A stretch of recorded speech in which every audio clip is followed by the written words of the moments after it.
মাটি লৈছে। মই অশোক সিংঘালক জুবিন ক্ষেত্ৰৰ লগত ক'ত অশোক সিংঘালে মাটি লৈছে, মই অশোক সিংঘালক স্পষ্টকে কৈছো, যদি মাটি আছে জুবিন ক্ষেত্ৰৰ লগত খোলা খুলি ভাই অশোক দা এৰি দিয়া মাটিটো, নহলে তোমাৰ মাটিটো আমি দখল কৰি ল'ম। মিছা কথা কৈ লাভ নাই। অসমীয়া মানুহে কোনো অশোক সিংঘালক আমাৰ জুবিনদাৰ সমাধি ক্ষেত্ৰৰ মাটি ল'বলৈ নিদিওঁ। এইটো ট্ৰাইবেল বেল্ট এণ্ড ব্লকৰ মাটি, হয় নে নহয়?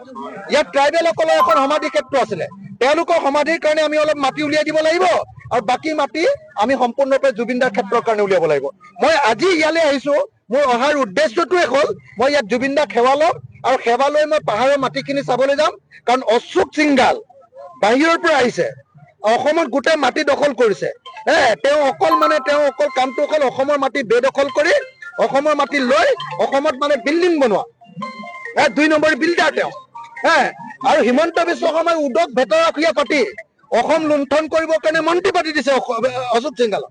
কিন্তু এইবাৰ যদি জুবিনদাৰ মাটি লয়, জুবিনদাৰ বাউণ্ডাৰীৰ মাটি যদি কোনোবাই লয়, ইয়াত থকা চৰকাৰী মাটি আৰু ইয়াত থকা ট্ৰাইবেল বেল্টৰ মাটি যদি কোনোবাই মাৰোৱাৰীয়ে ল'বলৈ আহে, এনেকুৱা ৰাম খেদন দিম মই নিজে চাবলৈ আহিছো। আৰু মই সেইকাৰণে অশোক সিংঘালক কৈ দিছো, অশোক দা বুলিয়ে মাতো, অশোক সিংঘাল ডাঙৰীয়া, আপোনাৰ যদি মাটি আছে একদম যি আছে উঠাই লৈ যাওক, আমাক মাটিখিনি জুবিনদাৰ কাৰণে লাগিব। আমি ল'বলৈ আহিছো, চাবলৈ আহিছো। আৰু যদি আগফালে কোনোবাই অশোক সিংঘালে হওক বা অন্য ৰাজেশ বাজাজে আহক, ৰাজেশ কিবা এটা আছে, ৰাজেশ জালানিয়ে হওক, ৰাজেশ জালানিয়ে হওক বা অশোক সিংঘালে আহক, দলি মাৰি পেলাই দিম। খোলাখুলি কথা, জুবিনদাৰ মাটি আমি ল'বলৈ নিদিওঁ, দলি মাৰি পেলাই দিম। খোলাখুলি কথা, জুবিনদাৰ মাটি আমাক এৰি দিব লাগে, খোলাখুলি কথা।